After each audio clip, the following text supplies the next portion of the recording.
Dapat cerita dari para netizen, katanya sambal terong lalap hijau itu enak. Jadi hari ini aku putuskan untuk bikin sambal terong lalap hijau. Ayo kita masak. Jadi di sini aku siapin nih rawit merah, kencur, terasi panggang, garam dan penyedap. Udah itu aja perbumbuannya, tinggal kita ulek-ulek sampai dia itu halus-halusnya itu sesuai keinginan kita. Kalau udah tinggal kita siram dengan sedikit minyak goreng panas. Sebenarnya katanya enakan ini kalau pakai minyak kelapa. Nah, ini kita tambahin juga jeruk nipis atau bisa pakai jeruk kalamansi gitu. Udah kita campur-campur. Nah, kalau udah tercampur rata kita siapin bahan lainnya. Di sini aku udah cuci bersih tomat apel. Aku pakai dua buah tomat apel ukuran kecil.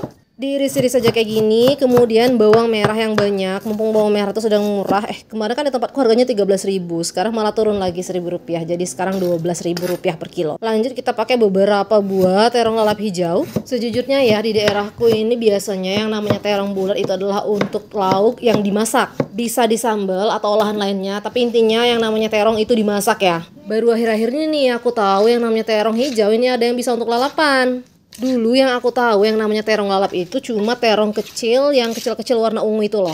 Makanya kemarin waktu ke pasar aku tanya sama yang jual dan ternyata beliau ini orang dari tanah seberang yang memang biasa melalap ya. Jadi dia bilang kalau misalnya terong bulat ini, terong bulat hijau terbagi dua. Ada terong bulat hijau yang biasa dilalap, ada terong bulat hijau yang untuk disayur alias dimasak. Kalau terong bulat hijau yang untuk lalapan ini cenderung lebih mudah hancur kalau dimasak. Jadi agak kurang cocok sebenarnya. Kalaupun mau dimasak, masaknya tuh sebentar aja, jangan sampai hancur.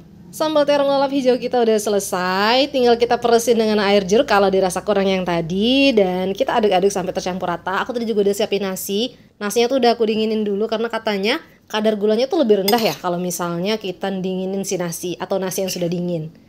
Nah ini kita masukin ke piring. Bismillahirrahmanirrahim, kita cobain gimana sambal terong lalap hijau mentah kita ini. Enak loh, beneran enak. Ini pertama kali coba dan menurutku aku bakalan suka ini kalau dibikinnya sering-sering. Jadi bisa sedikit lebih hemat gas ya bun, karena ini mentah semua kecuali tadi si terasi. Kita bakar sedikit, kemudian minyak panas ya, tapi kita masaknya kan nggak lama karena porsinya sedikit. Oke, makasih banyak sudah mampir. Murah rezeki sehat selalu. Selamat mencoba di rumah. Kalian sudah pernah cobain belum sambal yang kayak gini?